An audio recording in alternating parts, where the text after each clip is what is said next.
നല്ല ആരോഗ്യമുള്ള ചുമ അല്ലേ? ചുമ ആളെ കൊല്ലുമോ? ഏയ്, ചുമ ആളെ കൊല്ലില്ല. ചുമ ആളെ കൊല്ലില്ല എന്ന് മാത്രമല്ല, ആരോഗ്യം നന്നാക്കി തരും. നമ്മുടെ ശ്വാസകോശത്തെ ശുദ്ധീകരിക്കാൻ, അഴുക്കുകളെ കളയാൻ ശ്വാസകോശത്തിന് മൂത്രമൊഴിക്കാനാവില്ല, ശോധന നടത്താനും കഴിയില്ല. പിന്നെ നല്ലൊരു കരണ്ടിയിട്ട് കോരിയെടുത്ത് കളയാന്ന് വെച്ചാൽ അതും നടക്കത്തില്ല. വഴിയെ നടക്കുമ്പോൾ കരിപൊടിയെല്ലാം പിടിക്കുന്നത് പോലെ ശരീരത്തിൻ്റെ ഉള്ളിലുള്ളൊരു അവയവത്തിന് പൊടി പിടിക്കുന്നത് ശ്വാസകോശത്തിനാണ്. എങ്ങനെയാണ് ഈ കരിയും പൊടിയൊക്കെ കളയുക? അതിന് ശ്വാസകോശത്തിന് ചില വഴികളുണ്ട്. അതിലെ ഈർപ്പം, ഉച്ഛ്വാസത്തിൻ്റെ കൂടെ, വിയർപ്പിൻ്റെ കൂടെ, അങ്ങനെയൊക്കെയുള്ള കഫമാലിന്യങ്ങളിലൂടെ അങ്ങനെ ചില വഴികളുണ്ട്. അതിലേറ്റവും പ്രധാനപ്പെട്ട വഴിയാണ് ചുമയ്ക്കുക, തുമ്മുക, ചീറ്റുക, ജലദോഷം. ചുമ ഹൃദയത്തിലെ ബ്ലോക്കിനെ പോലും മാറ്റുന്നു എന്നുള്ള പഠനങ്ങളുണ്ട്. ബ്ലോക്ക് വരാതിരിക്കാൻ സഹായിക്കുന്നു, വന്നു കൂടുമ്പോൾ തന്നെ മാറ്റാൻ സഹായിക്കുന്നു. ചുമ ഒരിക്കലും മനുഷ്യരെ കൊല്ലില്ല, കുഞ്ഞുങ്ങളെയും കൊല്ലില്ല. ചുമ കൊല്ലില്ല എങ്കിൽ ചുമയുടെ മരുന്ന് കൊല്ലുമോ? ചുമയുടെ മരുന്ന് ചുമ നന്നായി നടക്കാൻ വേണ്ടിയിട്ടാണെങ്കിൽ കൊല്ലാനുള്ള സാധ്യതയില്ല. പക്ഷെ അങ്ങനെ ഒരു മരുന്നുണ്ടോ? ചുമയുടെ മരുന്ന് ചുമ നിർത്തി കാണിച്ചു തരുന്ന മാജിക്കൽ റെമഡി മരുന്നുകളല്ലേ? ചുമ ഡോക്ടറേ, കൊച്ചിനെ തോളത്തിട്ട് അമ്മമാരിങ്ങനെ, ഡോക്ടറേ ചുമയാണ് ഡോക്ടറേ, 2 ദിവസമായി തുടങ്ങിയിട്ട് ഡോക്ടറേ, ചുമ മാറണില്ല ഡോക്ടറേ, കുത്തി കുത്തിയാ ചുമക്കണത് ഡോക്ടറേ. ഡോക്ടർ എന്താ ചെയ്യണ്ടേ? ഉടനടി ചുമ നിൽക്കുന്ന രീതിയിലുള്ള ഒരു ഓങ്ക്രീം കുട്ടിച്ചാത്തൻ മരുന്ന്, ആ മരുന്ന് എഴുതി കൊടുക്കണം, എഴുതി കൊടുക്കും. ചുമ ഉടനടി തടഞ്ഞു നിർത്താൻ നിരവധി തരത്തിലുള്ള കുട്ടിച്ചാത്തൻ മരുന്നുകൾ ആധുനിക വൈദ്യശാസ്ത്രം എന്ന് പറയുന്ന മണ്ടൻ മെഡിസിനിലുണ്ട്. അതങ്ങ് കൊടുത്താൽ ചുമ നിൽക്കും. അങ്ങനെ അത്ഭുതങ്ങൾ പ്രവർത്തിച്ചു കൊണ്ടിരിക്കുന്ന അത്ഭുത പ്രവർത്തകരായ വിശ്വാസ ചികിത്സകരായ അലോപ്പതി ഡോക്ടർമാർ, അമ്മമാരുടെ ആദരവ്, പഠിച്ച വിഡ്ഢികളുടെ ആദരവ് നേടി നേടി ഇങ്ങനെ മേളിലേക്ക് ആകാശത്തിനും അപ്പുറത്തേക്ക് റോക്കറ്റിൽ കയറി പോയിക്കൊണ്ടിരിക്കുമ്പോഴാണ് ചുമമരുന്നുകൾ കുഞ്ഞുങ്ങളെ കൊല്ലുന്നു എന്നുള്ള പരിഭ്രാന്തി നിറഞ്ഞ വാർത്തകൾ ആദ്യം ആഫ്രിക്കൻ രാജ്യമായ ഗാംബിയയിൽ നിന്നുയർന്നത്. പിന്നീട് റഷ്യയിലെ ഉസ്ബെക്കിസ്ഥാനിൽ നിന്ന്, ഇന്തോനേഷ്യയിൽ നിന്ന്, ഇപ്പോഴിതാ കാമറൂണിൽ നിന്ന് നിരവധി കുട്ടികളുടെ മരണം. ഏറ്റവും ഒടുവിലായി ജമ്മു കാശ്മീരിൽ നിന്ന് ചുമയ്ക്ക് മരുന്ന് കഴിച്ച കുട്ടികൾ അമ്മമാരുടെ മടിയിൽ കിടന്ന് തളർന്ന് ബോധരഹിതരായി മരിക്കുന്നു. ഡോക്ടർമാർ പറയുന്നു ഹാർട്ട് അറ്റാക്കാണ് സംഭവിച്ചത്. ചുമ മരുന്നാണെന്ന് ഡോക്ടർമാർ പറയില്ല, ഹാർട്ട് അറ്റാക്കിൽ മരിച്ചു. ജമ്മുവിലെ ഒരു അമ്മ നിസ്സഹായയായി ചോദിക്കുന്നു, വെറും 8 വയസ്സുള്ള എൻ്റെ കുഞ്ഞിന് എങ്ങനെ ഹാർട്ട് അറ്റാക്ക് വരാനാണ്? അവൻ ഒരു കുഴപ്പവും ഇത്രയും കാലവും ഉണ്ടായിട്ടില്ല. അവൻ ഓടി കളിക്കുകയായിരുന്നു. അവൻ എങ്ങനെയാണ് ഹാർട്ട് അറ്റാക്കിൽ മരിച്ചത്? കാര്യം ചുമ മരുന്ന് കൊടുത്തതാണ്. ആ പാവ അമ്മയ്ക്കത് അറിയില്ലല്ലോ. അറിയേണ്ടവരറിഞ്ഞു, അവർ ഗവേഷണം നടത്തി. ലോകാരോഗ്യ സംഘടന ഇടപെട്ടിരിക്കുന്നു. 300ഓളം കുഞ്ഞുങ്ങളെയാണ് ഇന്ത്യൻ മരുന്ന് കമ്പനികൾ ഉണ്ടാക്കിക്കൊടുത്ത ചുമമരുന്ന് കൊന്നത് എന്നാണ് ലോകാരോഗ്യ സംഘടന ആരോപിക്കുന്നത്. നെറ്റിൽ കയറി നിങ്ങൾ നോക്കിയാൽ കാണാം. കാമറൂണിൽ 12 കുട്ടികൾ മരിച്ചതിനെ കുറിച്ച് 2023 ജൂൺ 21 ബുധനിലെ മലയാള മനോരമയിൽ വാർത്തയുണ്ട്. ജമ്മു കാശ്മീരിലെ തലസ്ഥാന നഗരിയായ ശ്രീനഗറിൽ 2 പ്രധാനപ്പെട്ട ആശുപത്രികളാണുള്ളത്. ശ്രീ മഹാരാജ ഹരിസിംഗ് ഹോസ്പിറ്റലും Sher Kashmir Institute of Medical Sciences. ഈ ആശുപത്രിയിലെ ഡോക്ടർ ഇർഫാൻ അഹമ്മദ് പറയുന്നു, ഈ 2 ആശുപത്രികളിലും 36 മുതൽ 40 വരെയുള്ള ഹൃദയാഘാതങ്ങൾ ഓരോ ദിവസവും ഉണ്ടാവാറുണ്ട്. ഇവരിൽ നല്ലൊരു ഭാഗവും ചെറുപ്പക്കാരായിക്കൊണ്ടിരിക്കുകയാണ്. നല്ലൊരു ശതമാനം ചെറുപ്പക്കാർക്കും ഹൃദയാഘാതം വന്നുകൊണ്ടിരിക്കുന്നു. കഫമരുന്നുകളുടെ അമിത ഉപയോഗമായിരിക്കാം ഇതിന്റെ പ്രധാന കാരണമെന്നാണ് അദ്ദേഹം സംശയിക്കുന്നത്. ഈ മരുന്നുകൾ ബ്ലഡ് പ്രഷർ പെട്ടെന്ന് കൂട്ടുകയും വൃക്കകൾ തകരാറിലാക്കുകയും ഹൃദയസ്തംഭനം ഉണ്ടാക്കുകയും ചെയ്യാവുന്നവയാണ് എന്നും അദ്ദേഹം ചൂണ്ടിക്കാണിക്കുന്നു. ഇപ്പോൾ കുട്ടികൾ മാത്രമല്ല കഫമരുന്നുകൾ കഴിച്ചു മരിക്കുന്നത് എന്നർത്ഥം.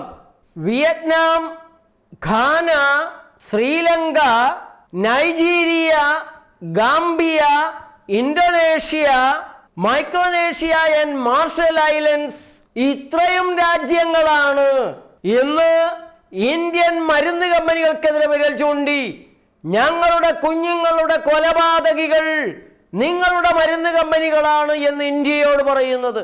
ഹരിയാനയിൽ നിന്ന് മെയ്ഡൻ ഫാർമസ്യൂട്ടിക്കൽസ്, ഡൽഹിയിലെ നോയിഡയിലെ മാരിയോൺ ബയോടെക്, ചെന്നൈയിലെ ഗ്ലോബൽ ഫാർമ, പഞ്ചാബിലെ QP ഫാർമസം കൊലയാളി കമ്പനികളായി ലോകാരോഗ്യ സംഘടന പ്രധാനമായും ആക്ഷേപിക്കുന്നത്. പ്രിയപ്പെട്ട സുഹൃത്തുക്കളെ, എന്തുകൊണ്ടാണ് കുട്ടികൾക്ക് കഫാധിക്യം ഉണ്ടാകുന്നത്? വൃത്തികെട്ട ഭക്ഷണ സാധനങ്ങൾ കൊടുക്കുന്നത് കൊണ്ടാണ്, ഫാക്ടറി ഫുഡുകൾ കൊടുക്കുന്നത് കൊണ്ടാണ്. മുലപ്പാലിന് പകരം ഫോമുലയും ഫാരക്സും നിരവധി തരത്തിലുള്ള പാട്ടപാഷാണങ്ങൾ കലക്കി കൊടുക്കുകയാണ് കുട്ടികൾക്ക്. അതിൽ നിന്ന് കുട്ടികൾക്ക് അസിഡിറ്റിയും കഫക്കെട്ടും തുടങ്ങാം. പിന്നെ കുട്ടികളെ കാണാൻ വരുന്നവരെല്ലാം ജോൺസൺ ആൻഡ് ജോൺസന്റെ പാഷാണങ്ങളുമായാണ് വരിക. അതിപ്പോ പൂട്ടിത്തുടങ്ങിയപ്പോ വേറെ ചില കമ്പനികളുടെ പാഷാണങ്ങളുണ്ട്. പിന്നെ കുറച്ചുകൂടെ വലുതായി കഴിഞ്ഞാൽ പിന്നെ കുട്ടികൾക്ക് കണ്ണി കണ്ട മൃഗങ്ങളുടെ പാലൊക്കെ കൊടുക്കും. അതും കഴിഞ്ഞ് മൃഗങ്ങളുടെ പാല് പല പല ദിവസം കഴിഞ്ഞ് നെയ്യെല്ലാം ഊറ്റി കട്ടെടുത്ത് പലതും കലക്കി പ്ലാസ്റ്റിക് കവറിൽ വരുന്ന ക്യാൻസർ പാല്, അതാണിപ്പോ നാട് മുഴുവൻ കൊടുക്കുന്നത്.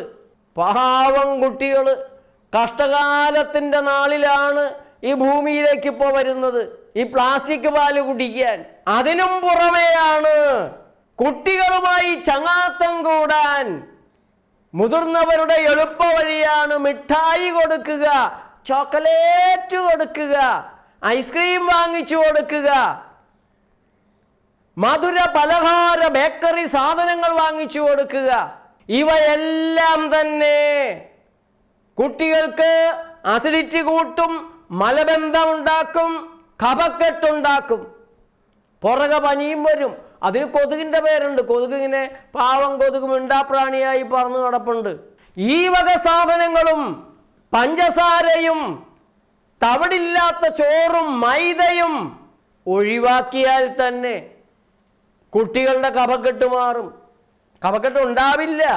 കുട്ടികൾക്ക് കൊടുക്കുന്ന ഭക്ഷണത്തിൻ്റെ 60% നല്ല പഴങ്ങൾ, കരിക്കൻ വെള്ളം, തേങ്ങ വെള്ളം, വേവിച്ച ആഹാര സാധനങ്ങൾ കുറച്ചു മതി. പച്ചക്കറികൾ കൊടുക്കാം, വേവിക്കാതെയും നൽകാം.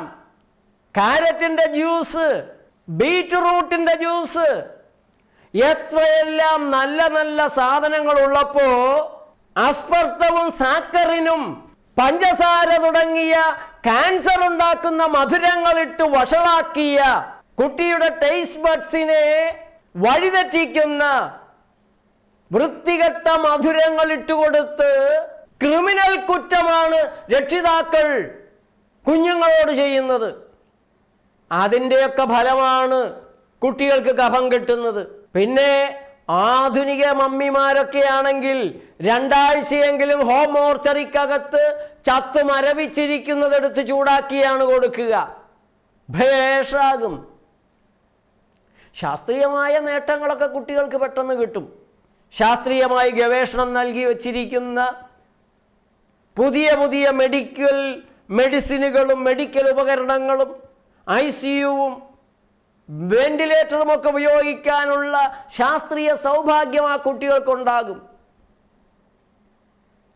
പ്രിയപ്പെട്ട രക്ഷിതാക്കളെ, കുട്ടികൾക്ക് കഫക്കെട്ടുണ്ടാകുമ്പോൾ അതിന് മരുന്നിനോടുന്നതിന് മുമ്പ് എന്തുകൊണ്ടാണ് ഈ കഫക്കെട്ടുണ്ടാകുന്നതെന്ന് ആലോചിക്കുക.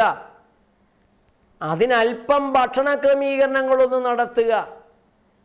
പേടി കൂടുതലുണ്ടെങ്കിൽ നേച്ചർ ലൈഫിൻ്റെ ഏതെങ്കിലും ഒരു ശാഖയുമായി ബന്ധപ്പെടുക. ഈ ചുമ മരുന്ന് കൊടുത്ത് അവരെ കൊല്ലാക്കൊല ചെയ്യല്ലേ. ലോകാരോഗ്യ സംഘടനയും വിദഗ്ധന്മാരും പറയുന്നത് പാരാസെറ്റമോൾ സിറപ്പാണെങ്കിലും കഫ് സിറപ്പാണെങ്കിലും അല്ല ആന്റി കോൾഡ് സിറപ്പാണെങ്കിലും അതിലൊരു സോൾവെന്റ് ഒഴിക്കാതെ നിവൃത്തിയില്ല. എന്താ സോൾവെന്റ്? അത് ഈ പലതരം മരുന്ന് ചേരുവകൾ തമ്മിൽ നന്നായി ചേർത്ത് വിടാൻ അതിനുവേണ്ടി ചേർക്കുന്ന ഒരു പെട്രോ കെമിക്കൽ സാധനമാണ്. മധുരമുള്ളതാ. അതൊരു ലൂബ്രിക്കൻ്റ് ആയിട്ട് തൊണ്ടയിൽ കൂടി ഇറങ്ങിപ്പോകാനൊക്കെ സഹായിക്കുന്നതാണ്. അതുകൊണ്ട് ഞങ്ങൾക്കതിനെ ഒഴിവാക്കാൻ പറ്റില്ല. ഈഥൈലൻ ഗ്ലൈക്കോൾ, ഇങ്ങനെ 2 സാധനങ്ങളാണ് ഈ ചുമ മരുന്നിൽ ഈ കുഴപ്പങ്ങൾ ഉണ്ടാക്കിയത്. ഇത്തിരി കൂടിപ്പോയെന്നൊക്കെയാണ് തോന്നുന്നത്. ഇന്തോനേഷ്യയിലെ യൂണിവേഴ്സൽ ഫാർമസ്യൂട്ടിക്കൽസ് എന്ന് പറയുന്ന മരുന്ന് കമ്പനിയുടെ ലോയർ ഹെർമൻ ഷാ ഹുത്തുഗുലാങ് അദ്ദേഹം പറയുന്നത് ഇതിന് കണ്ടുപിടിച്ച് ശിക്ഷിക്കേണ്ടത് മരുന്ന് കമ്പനികളെ അല്ല. മരുന്ന് കമ്പനികൾ നിരപരാധികളാണ്. അവരല്ല കുഴപ്പമുണ്ടാക്കിയത്. പിന്നെ ആരാണ് ഈ കുഴപ്പമുണ്ടാക്കുന്നത്? അത് മരുന്ന് കമ്പനികൾക്ക് റോ മെറ്റീരിയലുകൾ സപ്ലൈ ചെയ്യുന്നവരുണ്ട്. അവരാണ് ഈ പണി ചെയ്തിട്ടുള്ളത്. ആന്റി ഫ്രീസർ ഏജന്റായിട്ട് ഞങ്ങൾ ഈ ചുമ മരുന്നൊക്കെ ഉണ്ടാക്കി തന്നാലേ കപ്പ് സിറപ്പുകൾ തണുപ്പിൽ കട്ടിയാകാൻ പാടില്ലല്ലോ. നിങ്ങൾ ഇത് ഫ്രീസറിൽ വെച്ചു എന്ന് വെക്കുക. അല്ല എങ്കിൽ ഹിമാലയത്തിലെ തണുപ്പിലാണ് അമ്മ കഫമരുന്ന് കൊടുക്കാൻ എടുക്കുമ്പോൾ അത് കട്ടിയായി പോയാൽ എന്താ ചെയ്യുക? അപ്പോൾ അത് കട്ടിയായി പോകാതിരിക്കാൻ ഞങ്ങൾ അല്പം ആൻറ്റി ഫ്രീസിങ് ഏജന്റ് ചേർക്കും. അതിപ്പോൾ പെട്രോളിൽ ചേർക്കണില്ലേ? പെട്രോളിൽ ഈ സോൾവെന്റ് ചേർക്കുന്നില്ലെങ്കിൽ ഹിമാലയത്തിൽ കൊണ്ടുപോയി നിങ്ങൾ കാർ പാർക്ക് ചെയ്തു, രാവിലെ എടുക്കുമ്പോൾ പെട്രോൾ കട്ടിയായി പോകും, എൻജിൻ ഫ്ലൂയിഡ് ഓയിൽ കട്ടിയായി പോകും, ബ്രേക്ക് ഫ്ലൂയിഡ് കട്ടിയായി പോകും, ക്ലച്ച് അനങ്ങുകയല്ല. അപ്പോൾ ഈ ആൻറ്റി ഫ്രീസിങ് ഏജന്റ് എന്നുള്ളത് അത്യാവശ്യമുള്ളൊരു കാര്യമാണ്. അത് കഫമരുന്നിലും വേണം. അതിനവർ ഈ ഇൻഡസ്ട്രിയൽ സോൾവെന്റ് അത് സപ്ലൈ ചെയ്തു. അതിൻ്റെ ഒരു ചെറിയ അംശം മതി. ശ്വസിച്ചാൽ പോലും ശ്വാസതടസ്സം, കിഡ്നിയുടെ തകരാറ്, ഹൃദയത്തിൽ ആഘാതം, മരണം വരെ ഉണ്ടാക്കുന്നതാണ്. അപ്പൊ നടപടിയെടുക്കേണ്ടത് ആരുടെ നേരെയാ? മരുന്ന് കമ്പനികൾ പാവങ്ങൾ, അവർ മനസ്സും വായു അറിഞ്ഞിട്ടില്ല. അവർക്ക് ഈ സാധനങ്ങളൊക്കെ സപ്ലൈ ചെയ്യുന്നവരെയാ പിടിക്കേണ്ടത്. അപ്പൊ പിന്നെ ഏത് സോൾവെന്റാണ് ലോയറെ നിങ്ങളുടെ മരുന്ന് കമ്പനികൾക്ക് ഉപയോഗിക്കാൻ പറ്റുന്നത്? അവിടെയാണ് നിങ്ങൾ തിരിച്ചറിയേണ്ട ഒരു കാര്യം. ലിക്വിഡ് പാരഫീൻ, ബേബി ഓയിൽ എന്ന് പറയുന്ന പാഷാണം, അതിൻ്റെ മറ്റൊരു പേര്, ശരിയായ പേര് ലിക്വിഡ് പാരഫിൻ എന്നാണ്. അത് ക്രൂഡ് ഓയിൽ, റിഫൈനറിയിൽ പെട്രോൾ ഡീസലൊക്കെയായി മാറ്റി ടൊളുവിൻ, പെയിന്റ് അങ്ങനെയൊക്കെ ഉണ്ടായിക്കഴിയുന്നതിൻ്റെ കൂട്ടത്തിൽ ടാറ് അതുപോലെ ഉണ്ടാകുന്ന ഒരു സാധനമാണ് ലിക്വിഡ് പാരഫിൻ. വൈറ്റ് ഓയിൽ എന്ന് പറയും. നമ്മുടെ നാട്ടിലെ വെളിച്ചെണ്ണയൊക്കെ ഈ സാധനം ചേർത്താ ഇങ്ങോട്ട് വരണത്. അതിൽ ഇൻഡസ്ട്രിയൽ ഗ്രേഡ് ഉണ്ട്, ഫുഡ് ഗ്രേഡുമുണ്ട്. ഫുഡ് ഗ്രേഡോ? ക്രൂഡ് ഓയിലിൽ നിന്ന് ഫുഡ് ഗ്രേഡോ? ശാസ്ത്രീയമായിട്ടാണ് ഞങ്ങൾ തയ്യാറാക്കണത്. വെറുതെ ആവശ്യമില്ലാത്ത ചോദ്യമൊന്നും ചോദിക്കണ്ട. ഇൻഡസ്ട്രിയൽ ഗ്രേഡും ഉണ്ട്, ഫുഡ് ഗ്രേഡും ഉണ്ട്. ഞങ്ങളതല്ലേ അതിന് ബേബി ഓയിൽ എന്ന് ഞങ്ങൾ പേരിട്ടു. അതെങ്ങനെ ബേബി? അപ്പൊ ഈ ബേബി ഓയിൽ എന്ന് പറഞ്ഞ് കുട്ടികളുടെ ദേഹത്തൊക്കെ നിങ്ങൾ തേച്ചുകൊണ്ടിരുന്നത് ഇതായിരുന്നോ? അപ്പോൾ നമ്മുടെ ജേക്കബ് വടക്കഞ്ചേരിയും ജനാരോഗ്യ പ്രസ്ഥാനവും ഒക്കെ 2000 ആണ്ട് തുടങ്ങി പറഞ്ഞുകൊണ്ട് കടന്നത് ശരിയായിരുന്നു ഇല്ലേ? ഇപ്പം അങ്ങനെ അങ്ങോട്ട് തലക്കിട്ട് കിട്ടിയിട്ട് കാര്യമൊന്നുമില്ല. ഒക്കെ പറയേണ്ട കാലം ഏത് കാലം തുടങ്ങി പറയുന്നതാ. അപ്പം അതുപോലെ ഈ ഗ്ലൈക്കോളും ഗ്ലിസറിൻ, ഗ്ലിസറോൾ ഫുഡ് ഗ്രേഡും ഉണ്ട്, ഇൻഡസ്ട്രിയൽ ഗ്രേഡും ഉണ്ട്.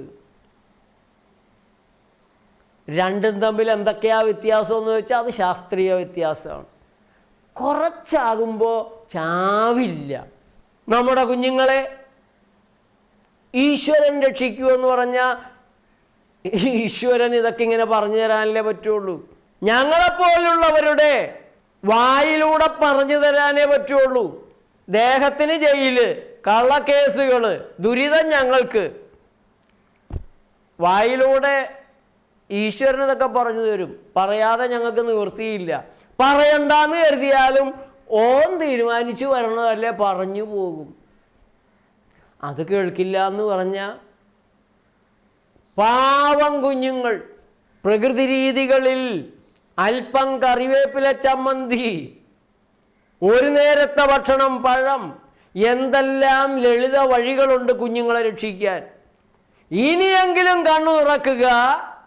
നിങ്ങളുടെ കുഞ്ഞുങ്ങളുടെ ആരോഗ്യ പ്രയാസങ്ങൾ മരുന്നിലൂടെ പരിഹരിക്കാൻ നോക്കരുത്. ഇരുട്ടുകൊണ്ട് ഓട്ടയടക്കരുത്. നിങ്ങളുടെ ആരോഗ്യ പ്രയാസങ്ങളാണെങ്കിലും ലളിതമായ പ്രകൃതി രീതിയിലൂടെ ചെയ്യുക.